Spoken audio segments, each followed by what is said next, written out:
sigla ng iyong mga mata sa tuwing ako ay iyong tinitignan.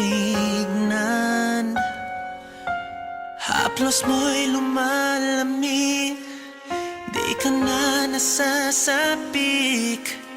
Ito ba'y tanda na ng pamamaalam? Pipigilan ba kita o hahayaan habang nawawala ng dahan-dahan? Sabihin mo naman, ako ang iyong mahal.